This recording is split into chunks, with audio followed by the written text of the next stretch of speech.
Muito boa noite a todos, amigos. Estamos aqui em mais um encontro virtual na nossa Sociedade Espírita Jorge. É com prazer que nós recebemos todos vocês. E lembrando sempre que nós não estamos sozinhos, nós nos encontramos aqui cercados dos nossos amigos espirituais, aqueles que nos acompanham, os nossos mentores da Casa de Jorge, na certeza de que nessa noite, nós estaremos também sendo assistidos por esses amigos. Então, que a gente possa manter sintonia com eles para o trabalho que vai ser realizado na noite de hoje, que tem como tema Renovação pela Educação. É um trabalho que será desenvolvido pela Isabela Martins, nossa companheira, extraída do livro Mestre na Educação, de Vinícius. E que possamos, então, vibrar pela Isabela, mais uma vez, na certeza de que terá uma noite de muita luz e muita paz. Vamos fazer a leitura de uma página do livro Caminho, Verdade e Vida, pelo Espírito de Emmanuel, psicografia de Francisco Cândido Xavier. E a lição de hoje é a lição 73. O título é Oportunidade. Disse depois Jesus: ainda não é chegado o meu tempo, mas o vosso tempo está pronto. Essa passagem está em João, capítulo 7, versículo 6. O mau trabalhador está sempre queixoso. Quando atribui sua falta ao instrumento, Simão lamenta a chuva. Não tolera o calor, amaldiçoa a geada e o vento. Esse é o cego de aproveitamento difícil, porquanto somente enxerga o lado oristoso das situações. O bom trabalhador, no entanto, compreende, antes de tudo, o sentido profundo da oportunidade que recebeu. Valoriza todos os elementos colocados em seu caminho, como respeita as possibilidades alheias. Não depende das estações. Planta, com o mesmo entusiasmo, as frutas do frio e do calor. É amigo da natureza, aproveita as lições e tem bom ânimo. Encontra na aspereza da semeadura e no júbilo da colheita igual contentamento. Nesse sentido, a lição do mestre reveste de maravilhosa significação. No torvelinho das incompreensões do mundo, não devemos aguardar o reino do Cristo como realização imediata, mas a oportunidade dos homens é permanente para a colaboração perfeita no Evangelho, a fim de edificá-lo. Os cegos de espírito continuarão queixosos. No entanto, aqueles que acordaram para Jesus sabem que a sua época de trabalho redentor está pronta. Não passou, nem está por vir. É o dia de hoje. É o ensejo bendito de servir, em nome do Senhor, aqui e agora. Vamos orar. Querido Mestre Jesus, mais uma noite de trabalho em nossa casa. E para lá, Senhor, nós nos dirigimos em pensamento. Agradecendo a oportunidade, Senhor. Um abraço fraterno. Esses companheiros amorosos estão sempre à disposição para nos auxiliar. Mais uma noite de estudo, de reflexões, e que possamos vibrar, Senhor, pela Isabela Martins, para que essa noite seja mais uma noite de luz, de muita paz, de muita harmonia para todos. E assim, Senhor, agradecido pela oportunidade, nós damos por iniciados o trabalho na noite de hoje. Com a graça de Deus. Possamos assim, então, passar a palavra a Isabela para o seu trabalho nessa noite. Graças a Deus. Boa noite. Na liturgia da Semana Santa, há uma passagem evangélica que chama a atenção pela beleza. Trata-se da narrativa conhecida como Caminho de Emaús. Emaús é uma expressão que vem do hebraico e significa fonte de água quente, e é um povoado localizado a 11 quilômetros de Jerusalém. No contexto da narrativa, a crucificação acabara de acontecer. 2 discípulos estão caminhando de Jerusalém até Emaús. Não sabemos quem são ao certo esses discípulos, mas sabemos que, além dos apóstolos, muitos outros seguiam Jesus e que também eram considerados discípulos. Esses discípulos são abordados, então, no caminho por um desconhecido que procura saber por que estão tão tristes ou por que carregam no semblante tamanha decepção. Eles, então, relatam o ocorrido. E, após um tempo de caminhada e de conversa, decidem parar para repousar. O homem, esse desconhecido, ele até planeja continuar o percurso, mas a hora está avançada e os discípulos de Jesus o convidam a repousar junto com ele. Nesse momento, o homem, então, agradece e reparte o pão. Quando ele faz esse ato de repartir o pão, os discípulos, então, são tomados por um assombro, porque reconhecem que eles estavam o tempo todo na presença de Jesus. Naquele momento, os olhos deles se abriram e eles reconheceram: ele é o Cristo.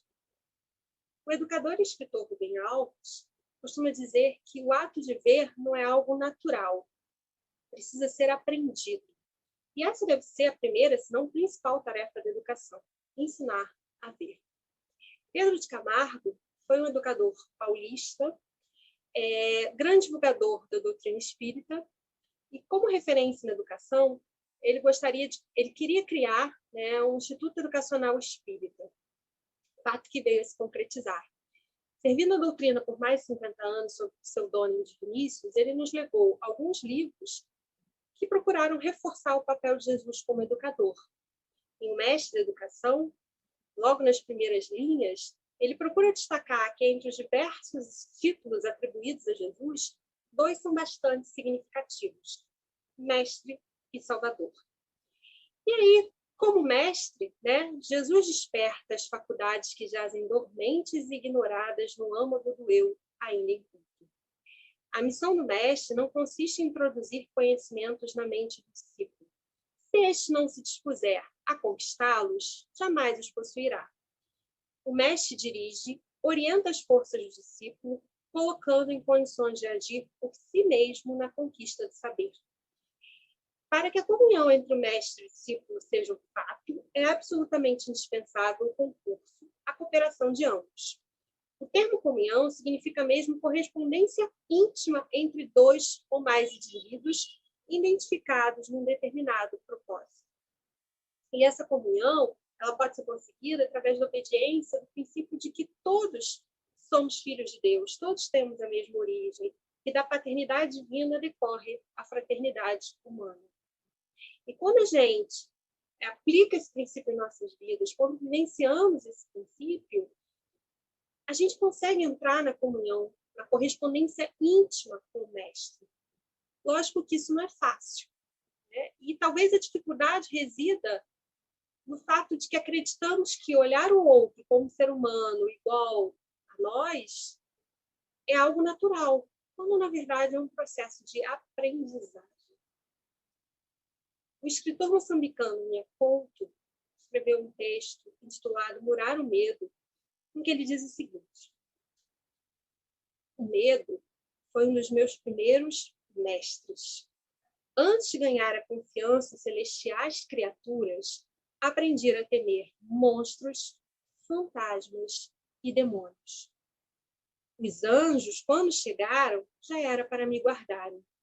Os anjos atuavam como uma espécie de agentes de segurança privada das almas. Os meus anjos da guarda tinham a ingenuidade de acreditar que eu estaria mais protegido apenas por não me aventurar para além da fronteira da minha língua, da minha cultura e do meu território. O medo foi, afinal, o mestre que mais me fez desaprender. Na Moçambique colonial, em que nasci e cresci, a narrativa do medo tinha um invejável cast internacional. Os chineses que comiam crianças, os chamados terroristas que lutavam pela independência e o ateu barbudo com um nome alemão. Esses fantasmas tiveram fim de todos os fantasmas. Morreram quando morreu o medo. Em nome da segurança mundial, foram colocados e conservados no poder alguns dos ditadores mais sanguinários de toda a história. O que era ideologia passou a ser crença. O que era política tornou-se religião. O que era religião passou a ser estratégia de poder. Todos sabemos que o caminho verdadeiro tem que ser outro. Todos sabemos que esse outro caminho poderia começar, por exemplo, pelo desejo de conhecermos melhor esses, que de um e de outro lado aprendemos a chamar de eles. Nós usamos e abusamos do medo para impor regras, para educar. O nosso olhar fica condicionado pelo medo. Como é que a gente vai olhar para o outro e acreditar que é um irmão, filho de Deus, quando nós pensamos e julgamos que esse outro vai nos fazer mal, vai nos invejar, vai cobiçar o que temos, vai nos rejeitar, vai nos humilhar? Há um conto em que um monge e seus discípulos caminham por uma estrada e, em determinado momento, eles atravessam a ponte e percebem que existe um escorpião sendo arrastado pelas águas do rio. O monge rapidamente vai até a margem do rio, se mete nas águas e tenta salvar o escorpião. Quando ele está quase retirando o escorpião da água, colocando-o a salvo, o escorpião pica e ele não aguenta de dor, solta o bicho novamente volta a se afogar nas águas. Então o monge corre para a margem do rio novamente, pega um ramo de árvore e dessa vez ele consegue salvar o escorpião.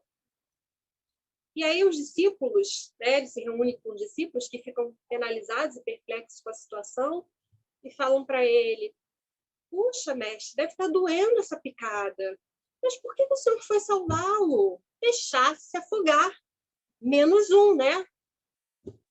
Como é que você salvou um bicho que não teve a gratidão, que picou a mão que o salvara, que não teve nem compaixão? Aliás, ele não merecia, né, ter a sua compaixão. E aí o monge serenamente responde para eles: olha, cada um age de acordo com a sua natureza.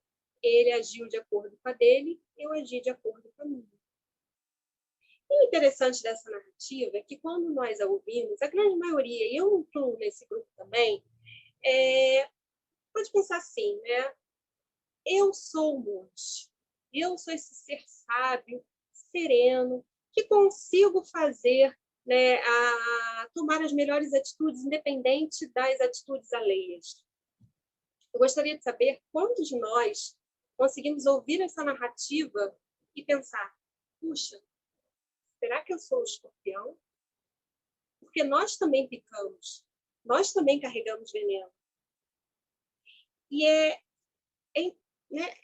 nós fomos ensinados a olhar o mal primeiro no outro, não em nós mesmos. E esse mal, ele é fruto do nosso egoísmo, cujas raízes estão mergulhadas nas profundezas do nosso passado. Por isso que Jesus exemplificava sempre com amor e com a caridade, que era uma forma de mostrar como podíamos combater esse egoísmo.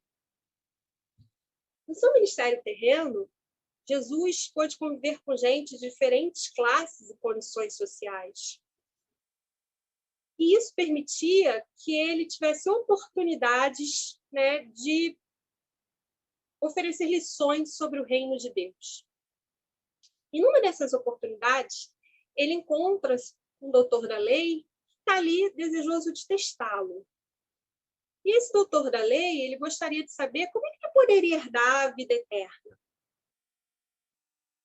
Então, Jesus recorre às Escrituras e fala: amarás ao teu Deus de todo o teu coração, de toda a tua alma, com todas as tuas forças, com todo o teu entendimento, e ao próximo como a ti mesmo. Só que existiam diferentes interpretações sobre quem era próximo. E aí é o que o homem pergunta: mas quem é meu próximo? Então, Jesus recorre a uma parábola que tem como protagonista um samaritano. Esse samaritano está percorrendo a estrada e se encontra com um homem, se depara com um homem que está caído. Esse homem havia sido espancado e roubado, e o samaritano resolve socorrer. Só que tem um porém, né? O samaritano, ele é visto com certo preconceito pelos judeus. E aí a gente precisa entender um pouco da história de Israel, né, para explicar o porquê disso. Bom, após a morte do rei Salomão, o reino de Israel foi dividido em norte e sul. E o reino do norte ele passou até a capital Samaria. Só que essa região ela foi invadida. E os habitantes da Samaria, eles começaram a aceitar e assimilar as práticas pagãs daquele outro povo que os havia invadido e foram perdendo a identidade do Deus único. Então, para o judeu, mais do que ver o samaritano como estrangeiro, o samaritano era aquele cara que estava totalmente desvinculado das obrigações religiosas, que inclusive não frequentava o templo de Jerusalém. Por isso, ele sofria esse certo preconceito. Só que antes do samaritano ajudar o desconhecido na estrada, haviam passado por ali um sacerdote e um levita.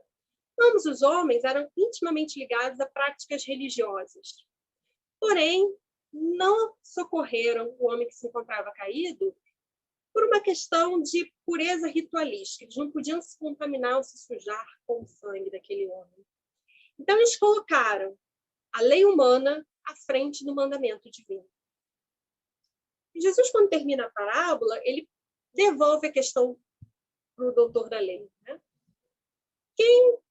Qual dos três você acredita que se tornou próximo do homem que precisava de ajuda?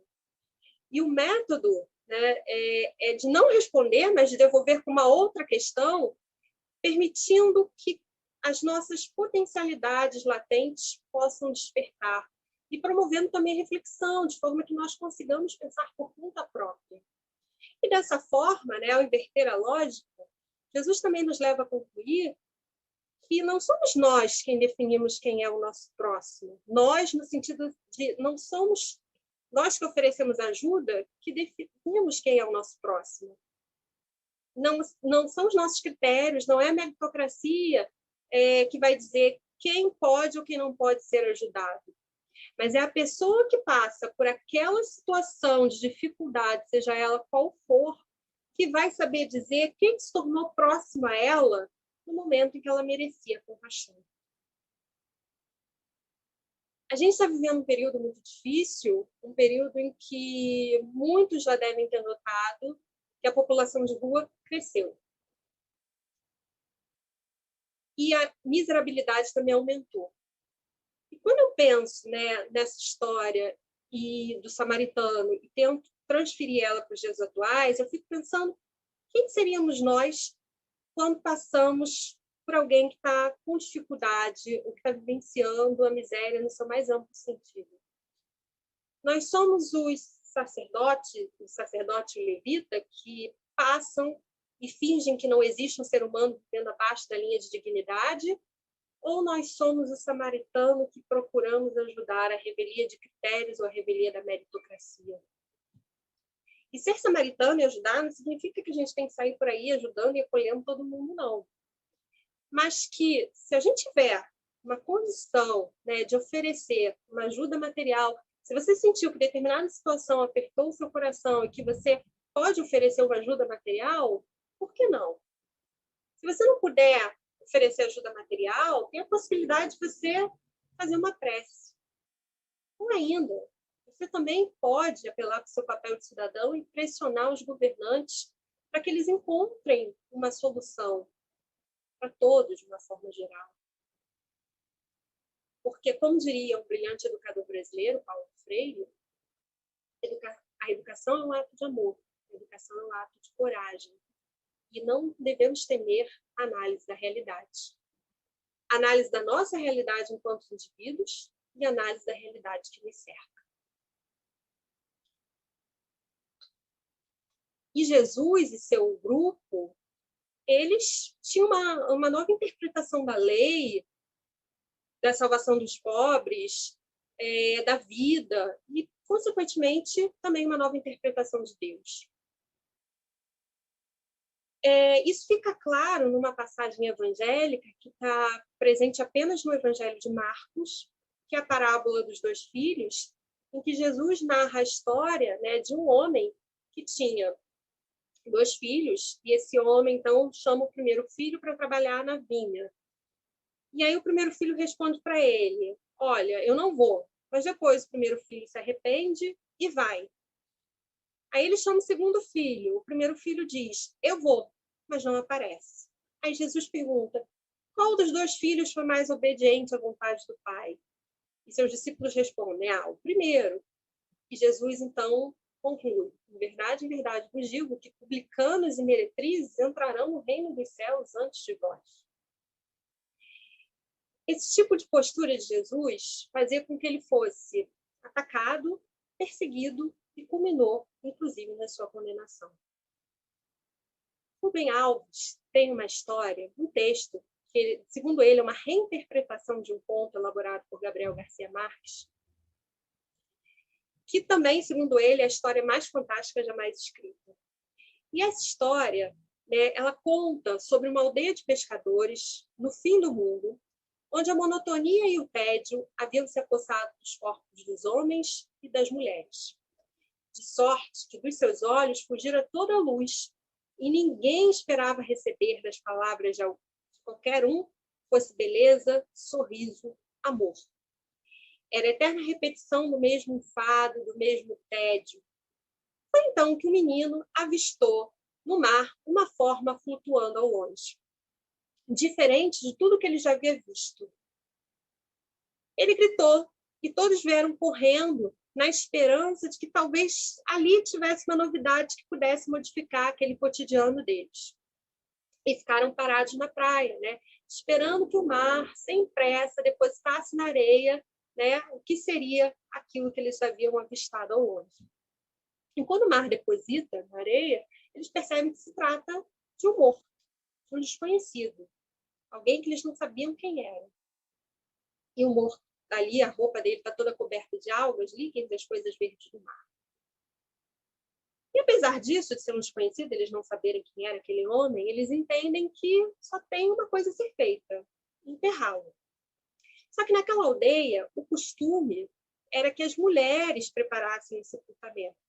Então, as mulheres levaram o homem numa das casas, e, enquanto os homens ficaram do lado de fora, elas ficaram cuidando do sepultamento. E aí, naquele silêncio que se fez, uma das mulheres pensou em voz alta que se aquele homem vivesse na aldeia, naquela aldeia, esse homem era muito alto e ele não poderia entrar nas casas, ele teria que se abaixar. E as outras mulheres concordaram, anuíram que sim. Logo em seguida, uma outra mulher pegou pensando, em voz alta novamente, se aquele homem seria o tipo de homem que as mulheres colocariam uma flor no cabelo. E as mulheres, então, automaticamente passaram a mão pelo cabelo. Logo em seguida, uma outra que estava trabalhando com as mãos, mexendo com as mãos do homem, perguntou se aquelas mãos seriam mãos que trabalhavam, mãos que travavam batalhas, mãos que navegavam mares. Enquanto as mulheres estão nesse processo de divagação, os homens estão do lado de fora, se mordendo, se sentindo mais tímidos, mais feios, menores, percebendo que não foram capazes de amar as mulheres, ou que não conseguiram, ou pelos poemas que não conseguiram escrever. Então, ficou esses dois processos, as mulheres lá, divagando em torno daquele morto, e os homens, né, se inferiorizando devido ao ciúme que sentiram. E o Rubem Alves conclui que, no final, eles enterraram o morto, mas a aldeia nunca mais foi a mesma, porque da morte surge tudo. Os antigos, as religiões antigas, elas prometiam aos seus fiéis um lugar acima das cabeças, né, onde, lá no alto, onde a alma pudesse descansar após a vida. Nesse lugar, a alma ficaria contemplativa, mas sem trabalho e estagnada. Jesus veio mexer com essa concepção de reino dos céus, de paraíso, né? E trouxe uma nova interpretação, dizendo que o reino dos céus não estava aqui, ali, nem acolá, mas já estava no meio de nós. E ele ensinou algumas parábolas que definiam como nós devíamos conceber esse reino dos céus. O reino de Deus é semelhante ao grão de mostarda, que um homem, tomando, lançou na sua horta e cresceu e fez-se grande hortaliça, e em seus ramos se aninharam as aves do céu. O reino de Deus é semelhante ao fermento que uma mulher, tomando, escondeu em 3 medidas de farinha, até que tudo levedou. O reino dos céus é semelhante a um tesouro escondido num campo que um homem achou e escondeu. E, pela posse dele, vendeu tudo quanto tem e compra aquele campo. O reino de Deus é semelhante ao homem negociante que busca boas pérolas e, encontrando uma pérola de grande valor, vendeu tudo quanto tinha e comprou-a. O reino dos céus é semelhante a uma rede lançada ao mar e que apanha toda a qualidade de peixes, e, estando ela cheia, a puxam para a praia e, assentando-se, apanham para os cestos os bons e os ruins, porém, lançam fora. Então, todas essas parábolas, elas encerram um significado muito semelhante ao reino dos céus, que, por acaso, era totalmente diferente daquilo que os homens pensavam que fosse, digamos assim, esse reino, né, que encontraríamos após a morte. E não se tratava de um lugar misterioso. Kardec, no século XIX, não por acaso um educador, discípulo de Pestalozzi, né, e tendo a ajuda de uma outra educadora, sua esposa, Amélie Gabriele, e é importante ressaltar a atuação dela também na codificação, e aqui eu abro um parênteses, né, para falar que no ministério de Jesus, as mulheres tiveram um papel e desempenharam um papel importante. Né? Jesus caminhou sob o signo da alteridade e da valorização feminina. Tanto é que, após a ressurreição, né, a pessoa para quem ele vai aparecer é uma mulher, a Madalena. E aí a gente volta, então, para Kardec, século XIX, mais precisamente no livro Céu e Inferno, quando ele procura explicar que essa concepção, né, de um lugar para a alma descansar após a sua vida em estado contemplativo, ela está muito baseada na ideia de que a Terra era o centro do universo. Os antigos acreditavam nisso, né? Mas novos conhecimentos mudaram essa percepção. E aí esses novos conhecimentos mostraram que o universo era vasto e que existia uma pluralidade de mundos. E aí, a questão, onde é que fica, então, esse céu? E a resposta é, em toda parte. Não há limites, né, que o contornem, o tracem, nenhum contorno lhe traça limites. E aí, esse reino de Jesus, né, que é esse reino dos céus que era pregado por Jesus, que equivaleria a uma nova ordem mundial, ele não precisa estar à nossa espera apenas após o nosso desencarne. Embora a gente associe muito a esse reino dos céus ao mundo espiritual, ou pelo menos ao episódio da ressurreição, né, a gente também pode relacionar esse reino dos céus ao momento em que Jesus praticava o bem, ao momento em que Jesus curava, ao momento em que Jesus despertava em cada um dos seres os seus potenciais latentes. Porque quando Jesus fazia isso, Jesus estava libertando aquelas pessoas, libertando das amarras do homem velho. E antes que a gente caia naquela dicotomia de novo, velho, perfeito ou imperfeito, é importante a gente entender que se libertar das amarras do homem velho é nos tornarmos potências dinâmicas no pensar, no sentir e no agir. E sob a égide, da ética cristã, que é amar a Deus sobre todas as coisas e ao próximo como a ti mesmo, de forma que a gente consiga ter as condições para que as aspirações mais elevadas do espírito se concretizem ainda no plano material. E tem um texto que está presente no livro, um texto do livro Jesus no Lar, que diz o seguinte, o texto é intitulado Sinais de Renovação, e ele estabelece que e quando o reino divino estiver às portas dos homens, a alma do mundo estará renovada. O mais poderoso não será o mais desapiedado, e sim o que mais ama. O vencedor não será aquele que guerrear o inimigo exterior até a morte em rios de sangue, mas o que combater a iniquidade e a ignorância dentro de si mesmo até a extinção do mal nos círculos da própria natureza. O mais eloquente não será o dono do mais belo discurso, mas sim o que aliar as palavras santificantes aos próprios atos, elevando o padrão da vida onde estiver. O mais nobre não será o detentor do maior número de títulos que lhe confere a transitória dominação, em propriedades efêmeras da terra, mas aquele que acumular mais intensamente os créditos do amor e da gratidão nos corações das mães, das crianças, dos velhos e dos enfermos, dos homens leais e honestos, operosos e dignos, humildes e generosos. O mais respeitável não será o dispensador de ouro e poder armado, e sim o de melhor coração. O mais santo não será o que se isola em altares do supremo orgulho espiritual, evitando o contato dos que padecem por temer a degradação e a imundícia, mas sim aquele que descer da própria grandeza, estendendo mãos fraternas aos miseráveis e sofredores, elevando-lhes a alma dilacerada aos planos da alegria e do entendimento. O mais puro não será o que foge ao intercâmbio com os maus e criminosos confessos, mas aquele que se mergulha do lodo para salvar os irmãos decaídos sem contaminar-se. O mais sábio não será o possuidor de mais livros e teorias, mas justamente aquele que, embora saiba pouco, procura acender uma luz nas sombras que ainda envolvem o irmão mais próximo. Nessa época sublime, os homens não se ausentarão do lar em combate aos próprios irmãos por exigências de conquista ou pelo ódio de raça, em tempestades de lágrimas e sangue, porquanto estarão guerreando as trevas da ignorância, as chagas da enfermidade, as angústias da fome e as torturas morais de todos os matizes.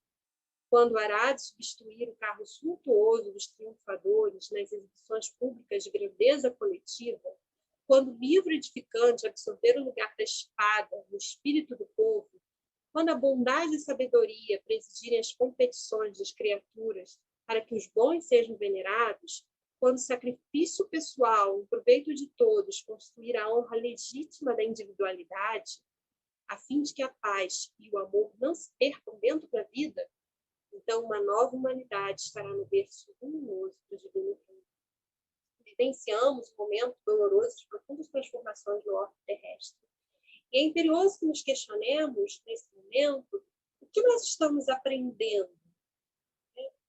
Quais atitudes, como indivíduos e como cidadãos, precisam ser modificadas? Que pensamentos ainda nos distanciam da lei do amor? Ou o que é necessário que saibamos valorizar em nossas vidas? Porque o reino dos céus, ele não é uma construção do dia para a noite que se dá num passo de mágica. Ele exige nosso esforço contínuo, a nossa atenção vigilante.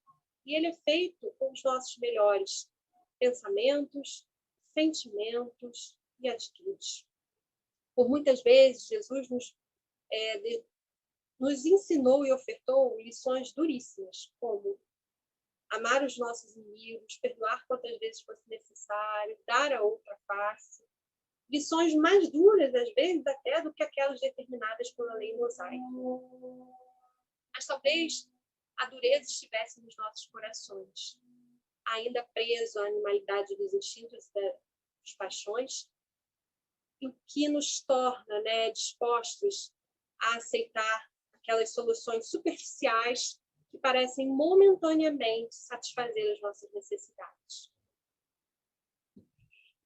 Quando Jesus dizia, vá e não peques mais, ele poderia muito bem dizer, vá e não saia mais do caminho do autoconhecimento, da renovação e da transformação.